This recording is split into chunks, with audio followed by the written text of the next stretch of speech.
कल हम लोग सॉल्यूशन बनाए थे, कौन सा बीएसएससी सीजीएल थर्ड एग्जाम में पूछे गए प्रश्न का सॉल्यूशन किए थे हम लोग, मैथ और रीजनिंग का खास करके। तो कल लगभग हम लोग कितना प्रश्न हल किए थे? 14 को या 15 को प्रश्न हल किए हैं। और उसके बाद आज भी हम कुछ और प्रश्न को हल करेंगे जो कि बहुत ही आसान है। तो देखिए आज का एक पहला क्वेश्चन है, रीजनिंग का सवाल है। एक क्वेश्चन है कि आरपी के दक्षिण पश्चिम में 50 मीटर पर है। कितना मीटर पर? 50। यानी कि देखो डायरेक्शन से एक क्वेश्चन आया है, तो डायरेक्शन के लिए सबसे पहले थोड़ा सा हम इंडिकेट करते रहे हैं। इस तरह से होता है, इधर क्या होता है? ईस्ट, पूरब और वेस्ट, और उधर नॉर्थ, इधर है ना, यानी पूरब, पश्चिम, उत्तर, दक्षिण। अच्छा, पूरब और अगर दक्षिण का अगर की डायरेक्शन की बात किया जाए तो कौन सा डायरेक्शन हो जाएगा? साउथ ईस्ट हो जाएगा, होगा ना? अच्छा, इधर कौन सा होगा? साउथ वेस्ट हो जाएगा, और इधर नॉर्थ ईस्ट हो जाएगा, बीच बीच वाला, और इधर में नॉर्थ और वेस्ट। ठीक है ना? तो देखो इसको दिमाग में रखना है। अब प्रश्न क्या पूछा सो बनाते हैं। कह रहा कि आर जो है टी के दक्षिण पश्चिम में है। दक्षिण पश्चिम मतलब कौन? ठीक है, आर मान लेते हैं कि चलो इसको यहाँ पर मान लेते हैं कि आर है। किसके दक्षिण पश्चिम में? टी के। तो चलिए कहीं पर यहाँ पर मान लेते हैं कि टी है, सपोज दैट। नहीं, टी के हुआ ना दक्षिण पश्चिम, तो टी के दक्षिण पश्चिम में कौन है? आर है। और कितना मीटर की दूरी पर है? 50 मीटर की दूरी पर यहाँ से हम सकते। और इसी में दिया है कि यदि भी टी के दक्षिण पूर्व में 50 मीटर पर है, भी। अब दक्षिण पूर्व का मतलब कहाँ? यहाँ पर है, यानी कि यहाँ पर कौन है जी? भी है। टी के दक्षिण पूर्व हो गया ना, और ये भी कितना मीटर की दूरी पर है? तो ये भी आपका जो है 50 मीटर की दूरी पर है ना। तो पूछ रहा है कि भी जो है आर की किस दिशा में है, यानी कि अब पूछ रहा है कि यह जो भी हमारा है आर जो है ना, आर से किस दिशा में है। तो बताओ तो जी इधर से कौन सा डायरेक्शन इसका हुआ? देख रहा है ना? तो आंसर क्या हो जाएगा? पूरब। समझ में आ गया? तो ये प्रश्न आपका बीएसएससी में पूछा हुआ प्रश्न है, बहुत आसानी से समझ में आया होगा। तो चलिए हम नेक्स्ट क्वेश्चन पर देखते हैं। नेक्स्ट क्वेश्चन हम देखते हैं, आइए। देखिए पहला क्वेश्चन हम लोग बना लिए। दूसरा क्वेश्चन है एक और है रीजनिंग का सवाल, इसको जो कि ब्लड रिलेशन से संबंधित है। ब्लड रिलेशन का मतलब क्या? रक्त का संबंध। तो इस पर एक प्रश्न है जो आपको हम दिखा रहे हैं कि प्रश्न आपका है दूसरा नंबर कि दिया है कि यदि ए जो है बी का भाई है। कौन है? ए। तो यहाँ पर है ए, ठीक है, और यह ए जो है बी का क्या है? भाई है, यानी कि ये जो है बी का भाई है। और सी ए का पिता है। सी ए का पिता, यानी कि ए के पिताजी कौन है? सी पिता है ए के।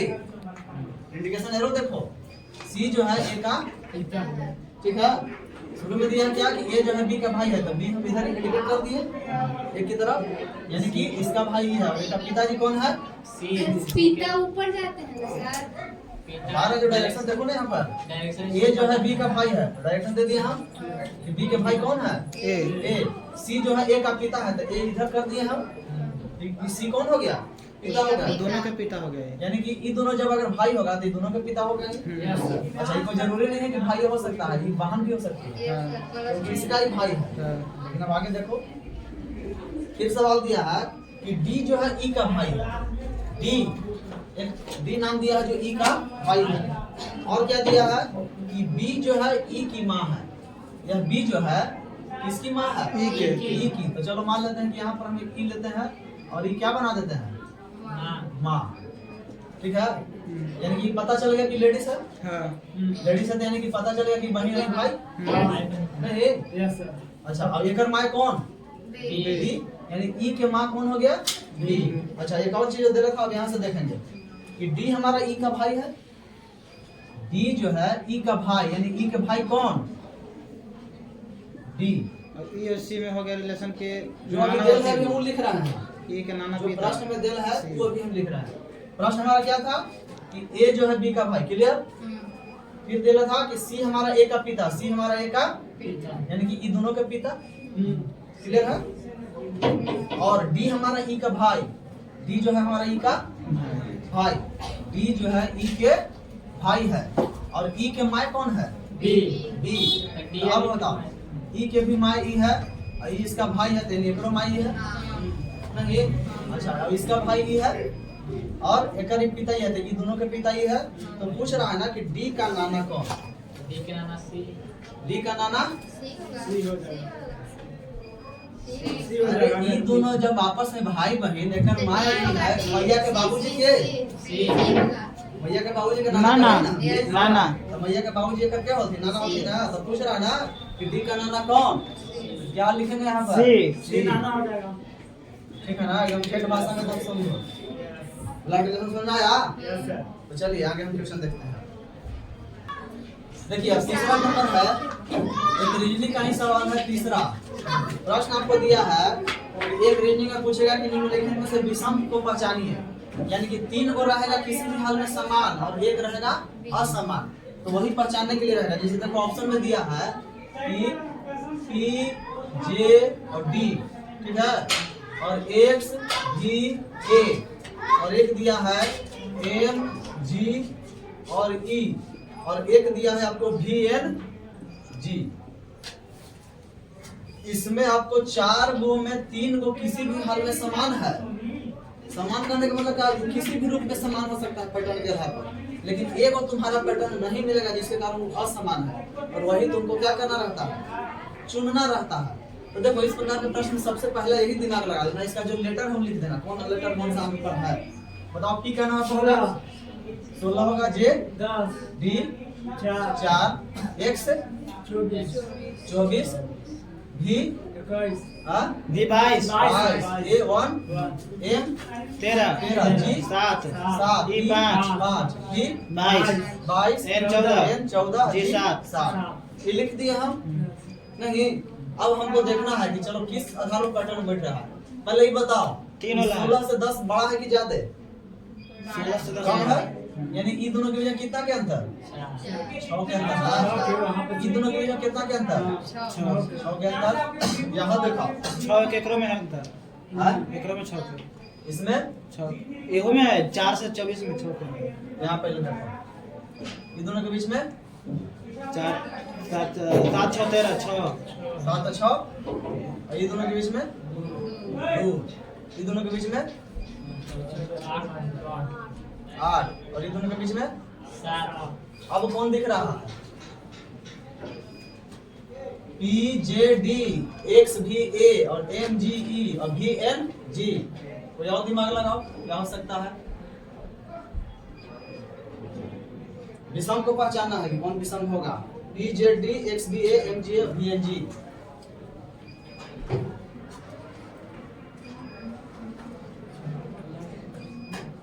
और इसी प्रकार देखो एक और बता देते हैं प्रश्न। एक वैसे ही रीजनिंग का पूछा है, इसको देखना दिमाग से। देखो एक पूछा है क्वेश्चन नंबर 4। प्रश्न दिला है ना कि जिस प्रकार अंश का संबंध कोण से, क्या दिला है?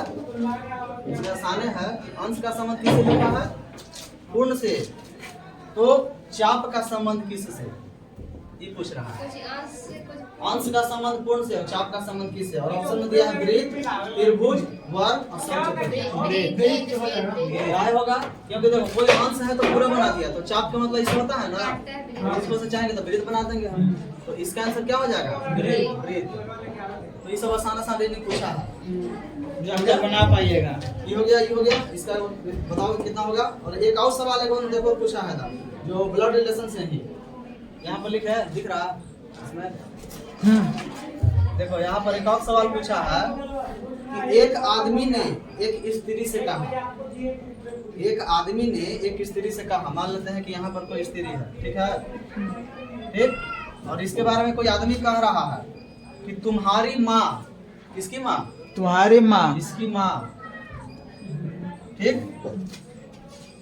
माँ के पति, तुम्हारी माँ के पति, ठीक, के इकलौते भाई, पति के भाई। भाई कैसा है? मतलब एक ही को भाई है, तो हम इकलौता भाई है, मेरे चाचा है, मेरे चाचा हैं। चाचा है, यानी कि किसका है? ये आदमी के, जो आदमी कह रहा था, आदमी यही स्त्री के बारे में बोल रहा है ना कि तुम्हारी माँ के पति। पति के इकलौते भाई, तुम्हारी माँ के पति के इकलौता भाई मेरे चाचा है। तो स्त्री और आदमी के बीच में कैसा संबंध? स्त्री और आदमी के बीच में कैसा संबंध होगा? देवा वे माँ बेटा का संबंध होगा। पति के चाचा माँ बेटा का संबंध। एक चाचा है, एक आदमी ने एक स्त्री से कहा ससुर क्या? कि तुम्हारी माँ, ठीक, जैसे स्त्री का माँ हो गया, के पति, तुम्हारी माँ के पति, तो इसका पिता हो गया। ध्यान से देखते जाओ, ये तो पिता हो गया यहाँ पर, और इसका इकलौता भाई, यानी कि पति का इकलौता भाई। चाचा वो स्त्री के बोलते हैं। इसके क्या है? मेरे चाचा है, यानी कि आदमी की कौन है? चाचा है। तो वो स्त्री के तो ही चाचा बोलते, देखने दोनों भाई अच्छे चाचा है ना, तो ये आदमी में और ये भाई पूछा है। स्त्री के माँ के पति, तो इसका पिताजी हो गया, और पिताजी के इकलौता भाई, इसका जब चाचा हो गया तो एक कोची भाई बताओ यहाँ से। तो ये ओकरो तो चाचा ही हुए। चाचा हुआ ना, हाँ। और एकरो चाचा और एकरो चाचा, तो ये दोनों कौची भाई बहन। भाई मान, कहाँ से आ गया? तो सवाल तो बढ़िया समझो कि एक आदमी ने एक स्त्री से कहा कि तुम्हारी माँ के पति, तो चल एक पिता हो गए, और इसका इकलौता भाई, यानी वो भाई है, इसका चाचा है। तो देखो इसका जो भाई हुआ तो एकरो तो चाचा हुआ। तो ये दोनों आपस में कोई चीज, एकरो चाचा यहाँ से, ये दोनों भाई बहन आपस में हुआ कि नहीं हुआ? यह है ब्लड रिलेशन।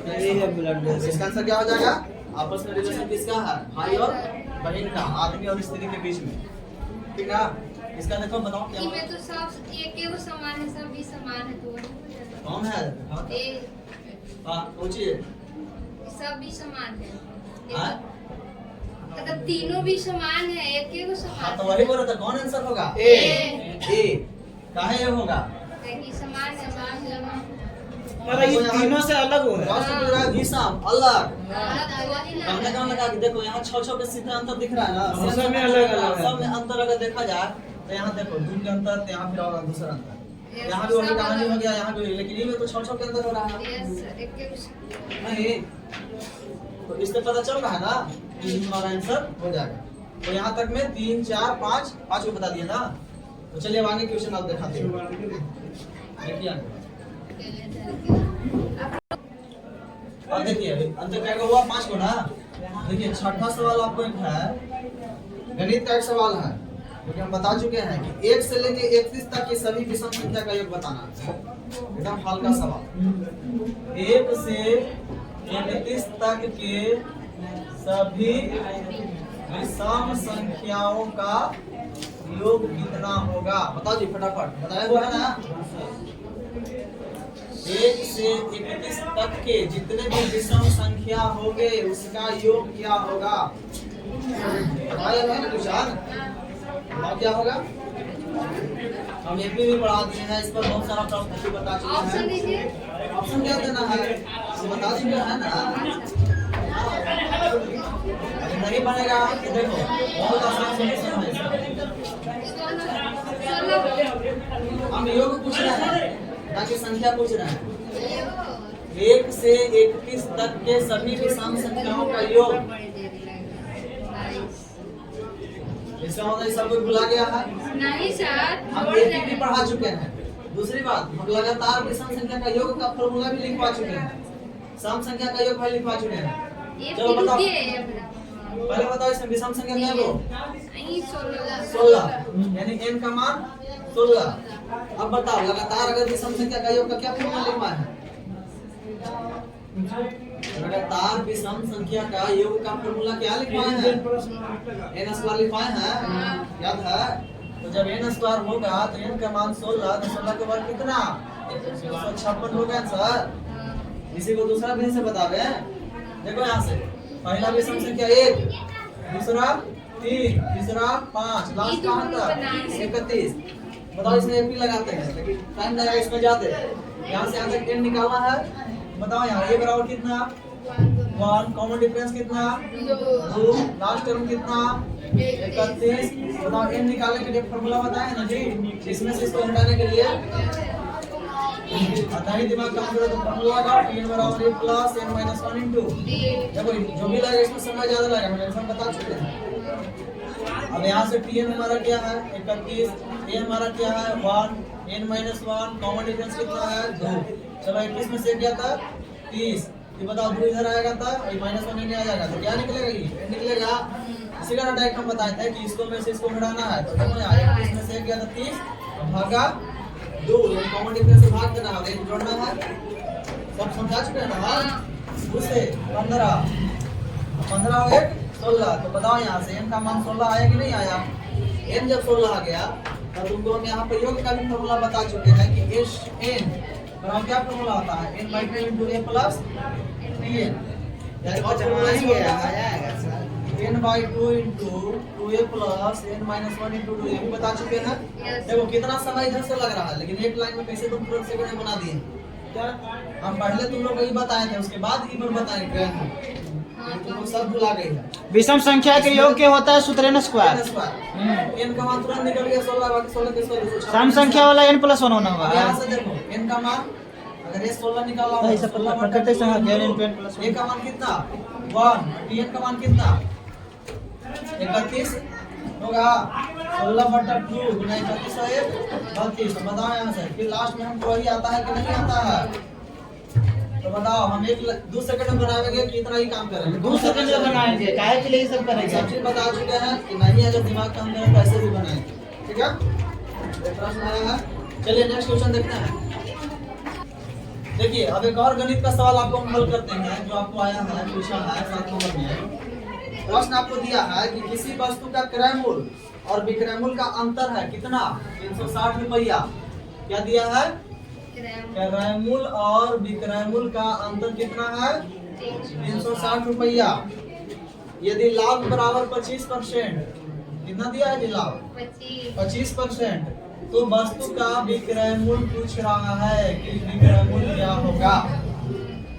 अभी तो लाभ हानि नहीं पढ़ा है, सवाल हल्का है। देखो कैसे बनेगा, पहले ही बताओ लाभ हानि करना किस पर होता है क्रय मूल्य पर।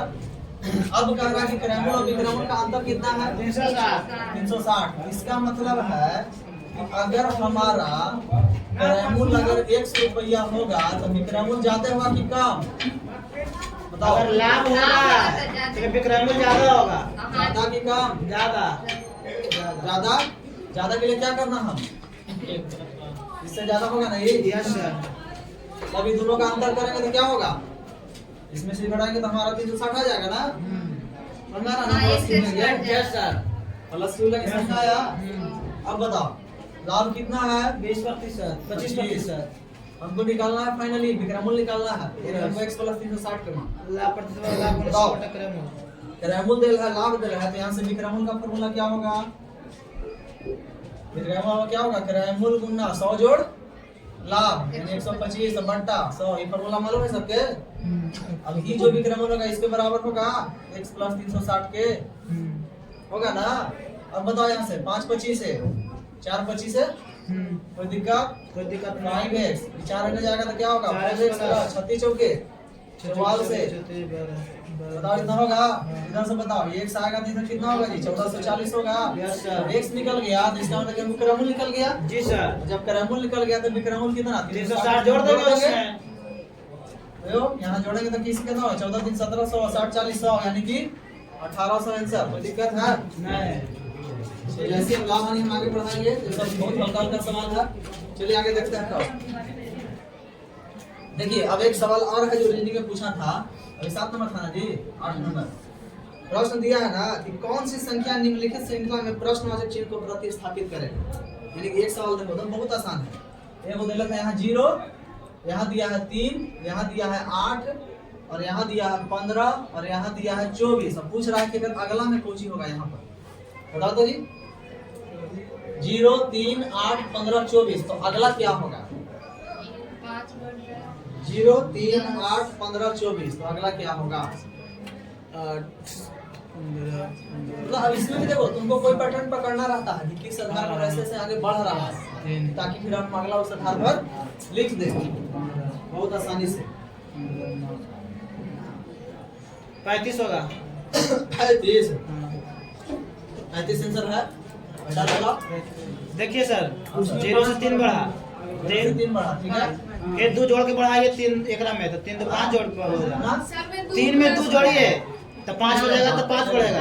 फिर 5 में 2 जोड़ के फिर 7 बढ़ाइए, 7 में 2 जोड़ के बढ़ाइए 9 बढ़ाइए, 9 में 2 जोड़ के बढ़ा देंगे तो समझ में आया बात? मतलब पता चल गया ना कि देखो 3 5 7 9 11। एक और पैटर्न इसमें हम बता दें। हाँ बताइए। देखो जैसे जब दिया था ना 0 और 3 और 8 और 15 और 24, माने कोई जरूरी नहीं है कि एक ही पैटर्न बनेगा, दिमाग लगाने पर है, कोई बन सकता है। क्या हम 0 को ऐसे लिख सकते हैं कि 1 के स्क्वायर माइनस 1? बताओ जल्दी। 0 को 1 के स्क्वायर माइनस 1 लिख सकते हैं। 3 को चाहेंगे तो हम 2 के स्क्वायर माइनस 1 लिख सकते हैं। 3 के स्क्वायर माइनस 1 इसको लिख लिख सकते सकते हैं, हैं 3 के 4 के स्क्वायर स्क्वायर माइनस माइनस 1 लिख सकते हैं, इसको लिख सकते हैं 5 के 4 के स्क्वायर स्क्वायर माइनस 1। उसी प्रकार से 6 5 के के स्क्वायर स्क्वायर माइनस 1, तो अगला क्या होना चाहिए? 6 के स्क्वायर माइनस 1। दिमाग लगाना है, कैसे उनको बनाना है, ठीक है? क्लियर हुआ? Yes sir. एक प्रश्न इस टाइप का पूछता है प्रश्न में। चलिए नेक्स्ट क्वेश्चन देखते हैं। देखिए एक गणित का सवाल है, हम दिखाते हैं आपको 9 नंबर। एक गणित का सवाल में पूछा है कि ए बी और सी एक साथ मिलकर प्रतिदिन 300 रुपया कमाता है। कितना?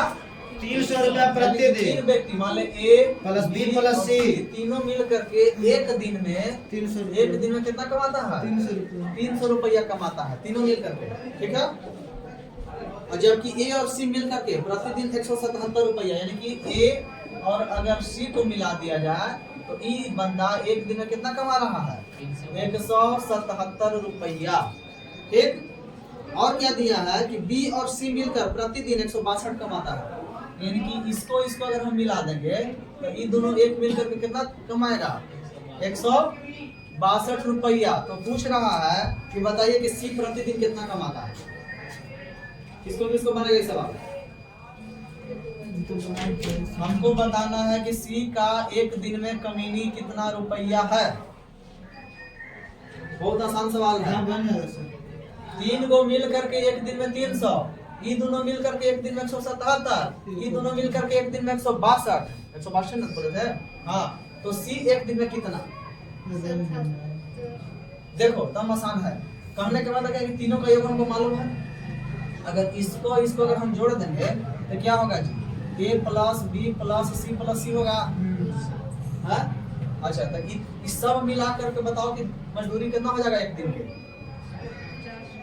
177 प्लस 162 होगा ना? अब बताएं 7 2 9 7 6 13 1 1 2 1 339 रुपया कमा रहा है। कौन 1 2 3 4 सी 2 है इसमें। अब यहाँ से यहाँ तक अगर इसमें हम घटा देंगे इसका मनवा तो सी का निकलेगा कि नहीं? बिल्कुल निकल जाएगा। चलो यहाँ से घटा दोगा, माइनस 40, तो यहाँ से घटेगा तो कितना हो जाएगा? 300 घट जाएगा तो बचेगा कितना? 40 बचेगा। ये सब खत्म होने के बाद सी का एक दिन में मजदूरी कितना? उसी प्रकार और दूसरों के पूछेगा तो निकाल सकते हैं। जैसे डी के पूछता है इसमें से घटा देते हैं, निकल जाता है। समझा बात है ना? बहुत आसान। जिसका पूछता है हमको, अगर मान लीजिए पूछता है ए के बारे में, तो यहाँ से हमको मान लीजिए सी निकल ही गया, यहाँ से बी निकल जाएगा, तो फिर वो वाला घटा देंगे तो जोड़ करके बी निकल जाएगा, जो भी पूछेगा। बहुत आसान है। ठीक है, चलिए आगे देखते हैं क्वेश्चन। ऐसे क्वेश्चन बहुत आसान। देखिए अब 10 नंबर एक और क्वेश्चन आपको दिखाते हैं। एक रीजनिंग का ही सवाल है जो बहुत आसानी से आप बना सकते हैं। देखिए क्या दिया है कि ए जो है बी से भारी है। क्या लिखा है? ए जो है बी से भारी, बी से भारी का मतलब बी से बड़ा ना, और सी हमारा डी से हल्का है। सी हमारा डी से हल्का है, इसका मतलब क्या? डी भारी। डी भारी किससे? सी से। अरे भारी तो हल्का होगा ना। फिर दिया है कि ई डी से भारी है। ई जो है डी से भारी है लेकिन बी से हल्का है।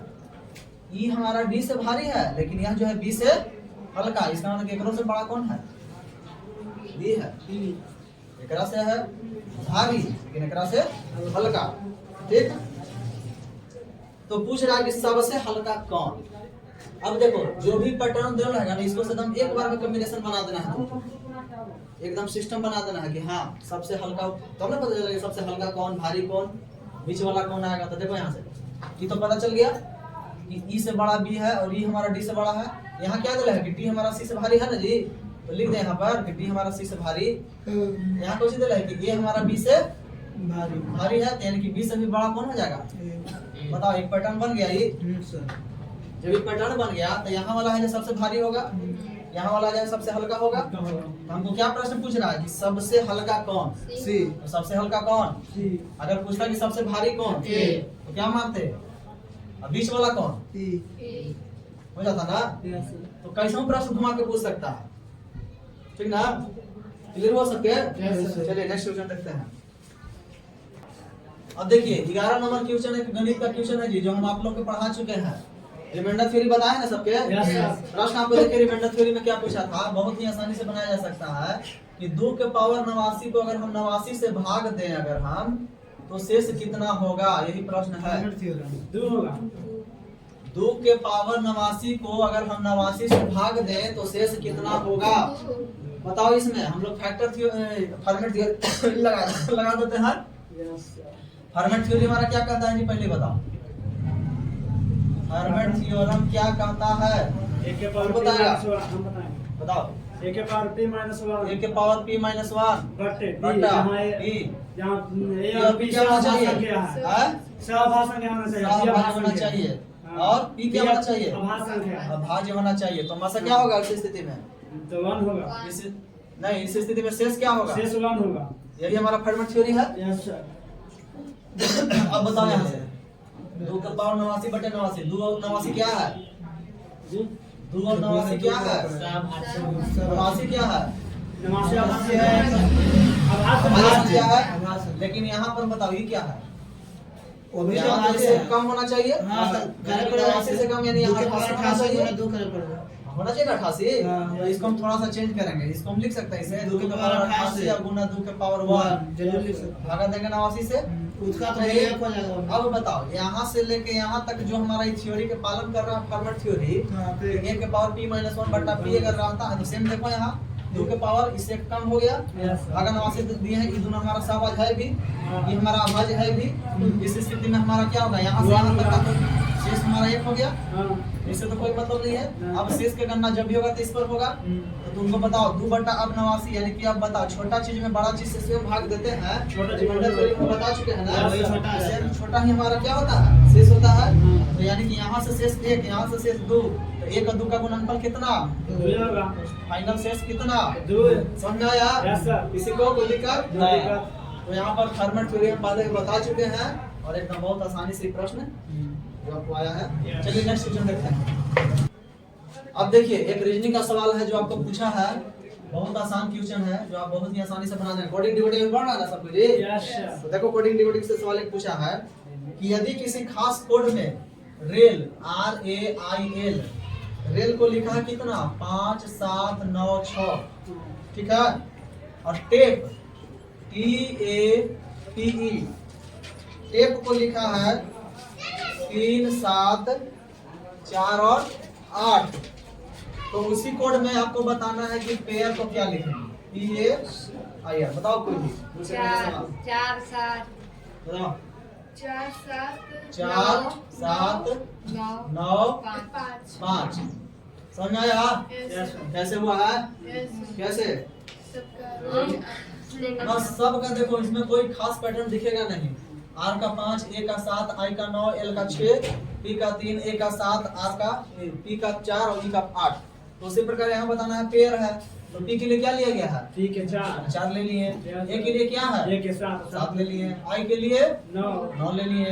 R के लिए आपके तो यहाँ देखो 5। 5 आंसर क्या हो गया हमारा 4 7 9 5। कोई दिक्कत है? न दिक्कत। देखिए अब नेक्स्ट क्वेश्चन हम लोग चलते हैं नेक्स्ट पर। देखिए आप नेक्स्ट क्वेश्चन देखिए। अब एक सवाल आपको पूछा है साधारण व्यास से, क्वेश्चन नंबर अभी कितना हुआ था सोल्यूशन, 9 हो गया ना कि 10।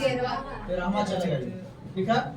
एक सवाल है साधारण व्यास से पूछा था कि कितने समय में कोई भी राशि 6.2/3% प्रतिवर्ष साधारण ब्याज पर दोगुनी होगी। बहुत आसान सवाल है। क्या सवाल पूछ रहा है कि कितने समय में, यानी कि हमको टाइम पीरियड निकालना है, ठीक है। कोई भी राशि कितना दर हमारा दिल है कितना 36 के 18 2 20/3% प्रति वर्ष साधारण ब्याज पर क्या हो जाएगा, दुगुना होगा। यानी कहने का मतलब क्या है कि देखो कैसे आसानी से बनाएंगे। अगर हमारा मूलधन अगर रहेगा 100 रुपया, तो जैसे दुगुना कर रहा है तो मिश्रधन का मतलब क्या हो जाएगा, जो बढ़ करके राशि होगा ये, तो मिश्रधन कितना हो जाएगा, दुगुना कह रहा था 200 होगा। और मिश्रधन और मूलधन के अंतर को क्या कहते हैं जी, ब्याज, साधारण ब्याज कहते हैं। मिश्रधन माइनस मूलधन यानी 200 में 200 हो गया तो कितना 100 हो गया। अब बताओ समय निकालना है, दर देना है, मूलधन देना है, ब्याज देना है, सब कुछ मालूम है हमको।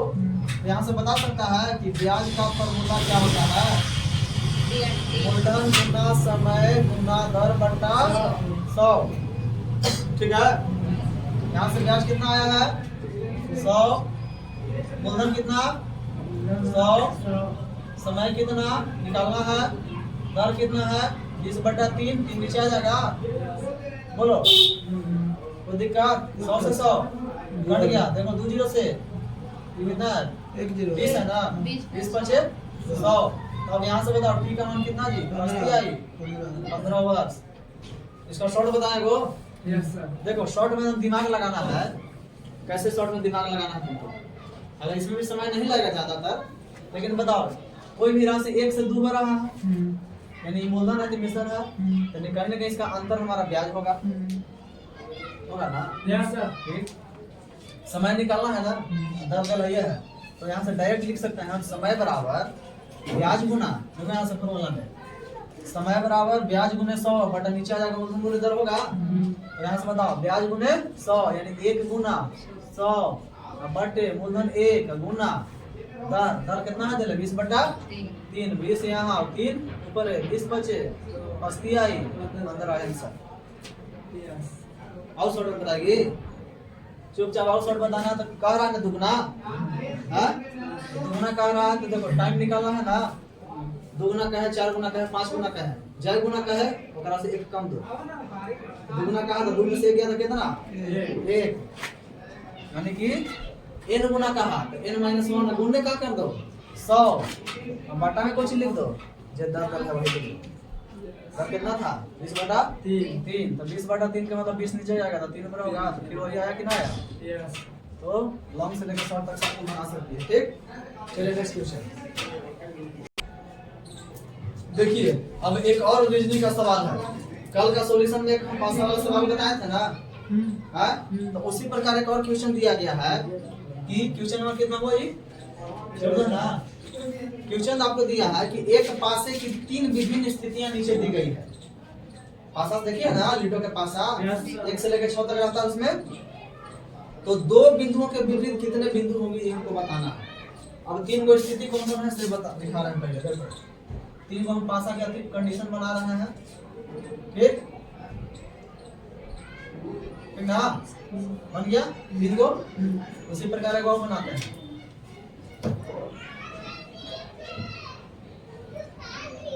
बन गया दूसरा, तीसरा। देखो गलती फिगर बनेगा, उससे टेंशन नहीं लेना है, क्लियर हो गया।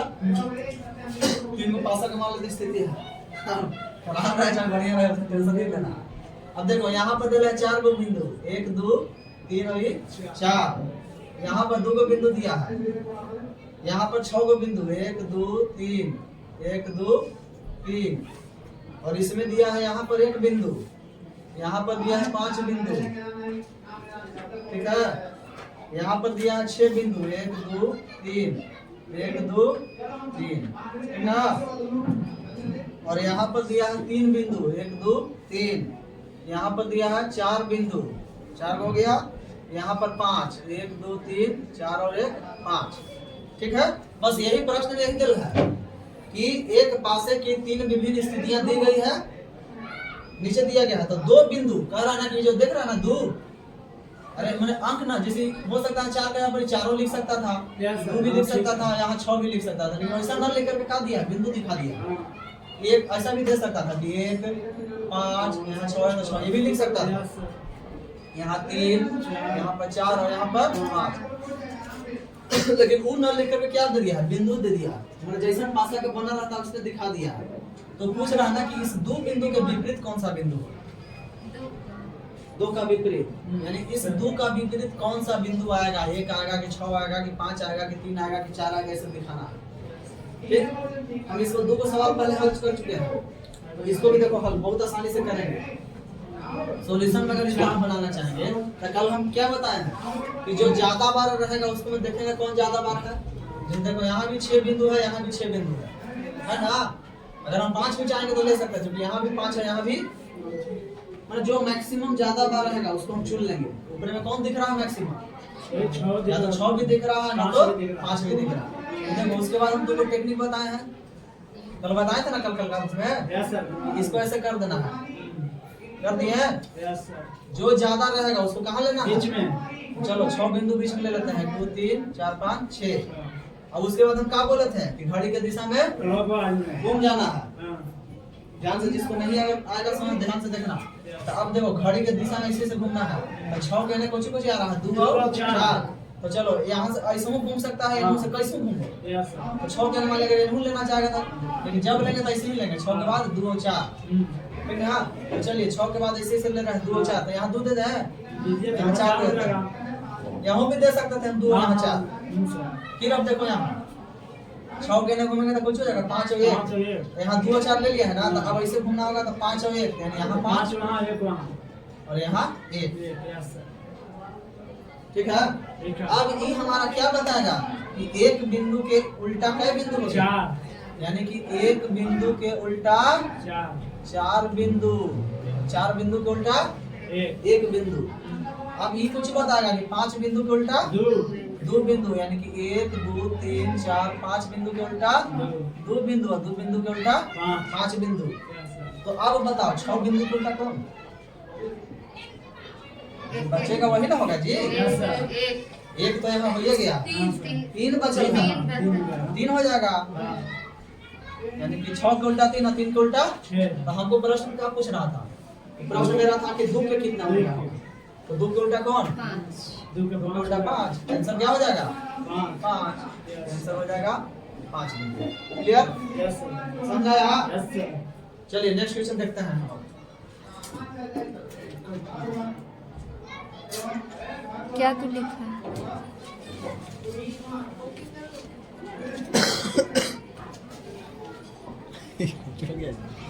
अगर मारे ना